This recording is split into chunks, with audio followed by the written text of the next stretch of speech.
Hello students, I am Sneha Batra. मैंने last video में आपको बैंकिंग के कुछ फॉर्मूलाज बताए थे और एक यूज़ करना आपको सिखाया था। यहाँ हम सीखने जा रहे हैं अब उनके क्वेश्चंस में वो चीज़ अप्लाई कैसे करनी है। इसके लिए हमने एक क्वेश्चन 4 लिया है सेकंड ए एक्सरसाइज कंसाइज की बुक से। आप के कोर्स में वही बुक है। उसमें क्वेश्चन है, Ashish deposit a certain sum of money every month in a recurring deposit account for a period of 12 month if the bank pay interest at the rate of 11% annum and Ashish get 12,715 as a maturity value of this account. What the sum of the money did he pay every month? मतलब क्या है कि आशीष हैं जो एक fixed month amount है वो 12 month तक पर मंथ जमा करा रहे हैं। उनका 11% पर एनम के अकॉर्डिंग उनका रेट ऑफ इंटरेस्ट लग रहा है और उन्हें मैच्योरिटी वैल्यू उन्होंने दे रखी है 12,715। यहाँ पर ये कह रहे हैं कि आपको ये बताना है कि what sum money did he pay every month, कि हर महीने उन्हें कितना अमाउंट पे करना पड़ता था। अब हम जब भी क्वेश्चन शुरू करते हैं तो मैं आपको बिगिनिंग में ही बता देती हूँ कि हम जितनी डिटेल यहाँ पे क्वेश्चन में दे रखी है हम वो पूरी डिटेल यहाँ पर लिख देते हैं ताकि हमें बार बार क्वेश्चंस में रीड ना करना पड़े। नंबर ऑफ मंथ आपको दे रखे हैं 12 मंथ, हमने यहाँ 12 मंथ लिख लिया। रेट 11%, मैच्योरिटी वैल्यू 12,715, यानी आपको 12 मंथ के बाद आपको इतने पैसे मिलने ही हैं। सम of money he pay every month, अब आपको ये बताना है कि एवरी मंथ वो कितना पे करते हैं। इसके लिए एक सिंपल सा फॉर्मूला है, जब लास्ट वीडियो थी उसमें मैंने आपको बताया था, आप चाहें तो मैच्योरिटी वैल्यू को 2 पार्ट्स में डिवाइड करके सम डिपॉजिट और इंटरेस्ट निकाल सकते हैं, नहीं तो आप डायरेक्ट पूरे फॉर्मूले में वैल्यू रख सकते हैं। मैं यहाँ पे डायरेक्ट पूरे फॉर्मूले में वैल्यू रखने जा रही हूँ। We know maturity value is equal to P into n plus P into n plus 1। मैंने आपको कहा था यहाँ 2 इंटू 12 भी लिखा जा सकता है, नहीं तो 24 भी लिखा जा सकता है। Multiply rate of interest upon 100। हमें मैच्योरिटी वैल्यू दी गई है, यहाँ से देखिए आपको दिया गया है 12,715। यहाँ पे P हमें मालूम नहीं, हम P एज इट इज़ लिखेंगे 12 मंथ प्लस P इंटू, आपको 12 मंथ्स दे रखे हैं, यहाँ पे ईयर दिया होता तो हमें शायद कन्वर्ट करना पड़ता। 12 into 12 plus 1 13 upon 24 multiply R आपको कितना दे रखा है 11 अपॉन 100। डन। यहाँ से अब हम देखेंगे कि 12 बन जाए 12 to 24। आप चेंज ले लीजिए, यहाँ पे जो चेंजिंग आए हैं वो यहाँ नीचे लिख लेंगे। 12P ये एक लीनियर इक्वेशन की तरह वर्क करेगा। यहाँ पर मल्टीप्लाई करेंगे 13 इंटू 11 143 अपॉन ये 200P। ओके, यहाँ से हम इसे वापस LCM लेंगे। LCM लेना आप सभी को आता है। 12,715 200, यहाँ पे नीचे अपॉन में 1 है, 1 की टेबल में 200 time 200 into 12 2400P plus 143P which is equal to 2543P upon 200। Okay, 2 हम इसे वहाँ ट्रांसफ़र कर लेंगे। यहाँ पर आप ध्यान रखिएगा, ये आप रुपीज़ साथ में लगाते चलेंगे, इन चीज़ों के मार्क्स कट जाते हैं, बोर्ड है। 1275 multiply 200 upon 2543 which is equal to, हम ऊपर मल्टीप्लाई करेंगे 2543 upon 2543 is equal to P। हमारा आंसर हमें यहाँ मिलेगा 1000, यानी आपकी जो पर मंथ इंस्टॉलमेंट भरी जा रही थी वो कितनी थी 1000 रुपीज़। ओके, नेक्स्ट क्वेश्चन इसी वीडियो में हम आपसे शेयर करने जा रहे हैं। इस क्वेश्चन में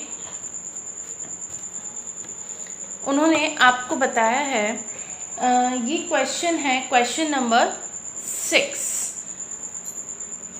Puneet had RD account in Bank of Baroda and deposit rupees 140 per month for 4 years. He gets this 8,092 rupees on maturity. Find the rate of interest given to the bank. यहाँ पे इनका मतलब है कि पुनीत हैं, वो per month आप 140 rupees जमा कराते हैं, 4 ईयर्स तक रेगुलर पैसे जमा हो रहे हैं उनके, और उनको मैच्योरिटी वैल्यू 8,092 रुपीज़ मिल रहे हैं. तो मैच्योरिटी वैल्यू में रेट ऑफ इंटरेस्ट आपको यहाँ बताना है. हमने यहाँ पर क्या क्या चीज़ें दे रखी है, रूल्स के अकॉर्डिंग मैंने लिख दिया है ताकि हमें ऊपर बार बार पॉइंट आउट नहीं करना पड़े. Per month installment P is equal to 140 rupees. Number of month आपको यहाँ पर ध्यान देना है, वो आपको कंफ्यूज करने के लिए कई बार मंथ्स दे देंगे, कई बार वो आपको ईयर्स में देंगे. यहाँ पे इन्होंने ईयर्स में दे रखा है, इसलिए हमने यहाँ पर उन्हें कन्वर्ट कर लिया है. 4 × 12 48 मंथ. मैच्योरिटी वैल्यू आपको दी गई है रुपीज़ 8,092 रुपीज़. इन्होंने रेट ऑफ इंटरेस्ट निकालने को बोला है. हम यहाँ पर भी डायरेक्ट फॉर्मूला यूज़ करेंगे क्योंकि उसमें सारे आंसर्स बहुत थोड़ा जल्दी निकल जाते हैं और हौच पौच भी नहीं होता है. हम जानते हैं मैच्योरिटी वैल्यू कितना होता है, P × N plus P × N × N+1 upon 24 multiply R upon 100.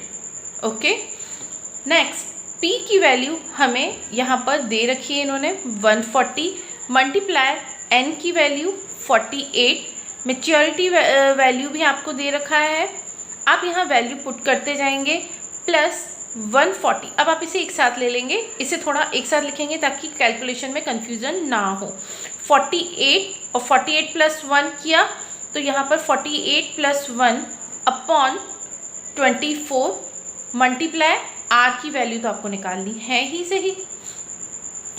Okay, यहाँ पर 8092 इसे मल्टीप्लाई करेंगे 140 × 48 6720 आंसर आ रहा है, प्लस 24 से 24 × 1 = 24 24 2 = 48.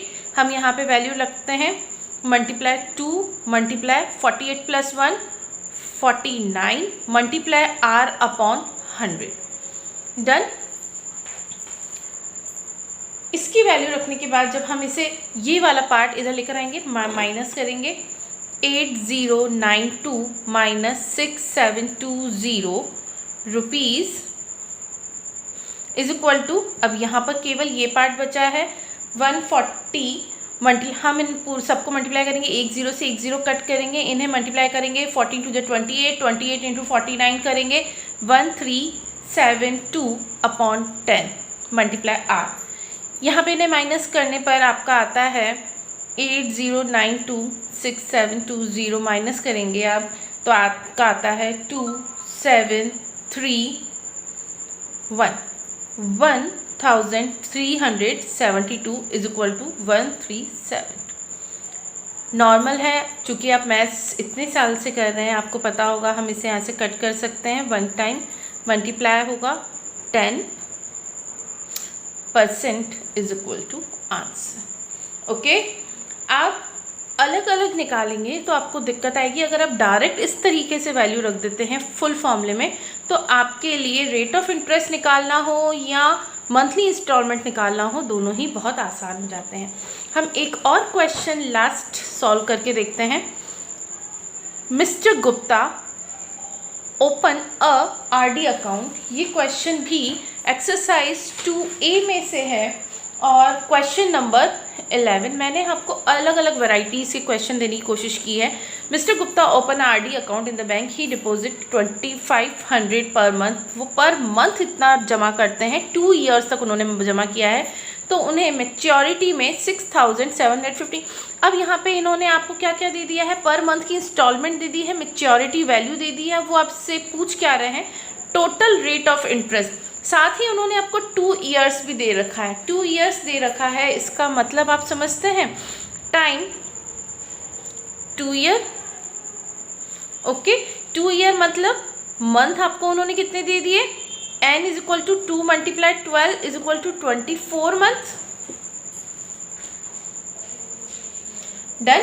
हम यहाँ पर इंटरेस्ट, पहला पार्ट उनका था कि आप total interest earn by the mister Gupta total interest क्या है, हमने कितना जमा करा और हमें उसके बाद मिला कितना है। हमने जमा कराया था 2500 rupees per month, not a per year, तो हमें ये पर मंथ है। अगर हमें टोटल इंटरेस्ट काउंट करना हो तो हम MV में से अगर हम केवल मनी डिपॉजिट माइनस कर दें तो हमारा आंसर आ जाएगा। मनी डिपॉजिट कितना होता है, पहले आपको मैच्योरिटी वैल्यू दे रखा है 67,500 माइनस मनी डिपॉजिट कितना था P into N, 67,500 minus 2500 multiply 24, क्योंकि ये N की वैल्यू थी, हमने N की वैल्यू यहाँ पुट कर दी। यहाँ पर आंसर कितना आया 67,500 minus 60,000, okay, then answer will be 7,500। Done.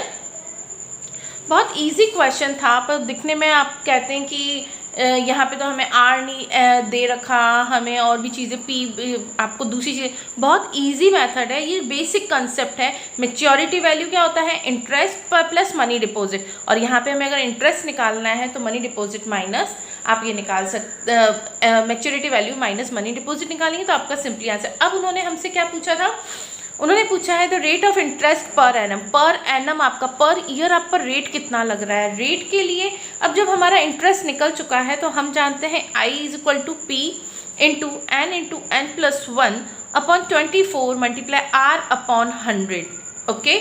तो आप P की वैल्यू कितनी दे रखी थी उन्होंने आपको 2500, ये आप हर मंथ जमा करा रहे थे। आपका यहाँ पर इंटरेस्ट भी निकल चुका है 7,500 रुपीज़ आपने यहाँ पर निकाल चुके हैं, मल्टीप्लाई आपका जो टाइमिंग था वो 24 मंथ्स का था, तो 24 मल्टीप्लाई 24 प्लस 1 25 अपॉन 24। ये तो बहुत इजी हो गया आपके लिए। 20 से 20 कट, 24 से 24 कट, यहाँ पे क्या रिमेनिंग बचा आपके लिए 7,500 इज इक्वल टू 25 मल्टीप्लाई 25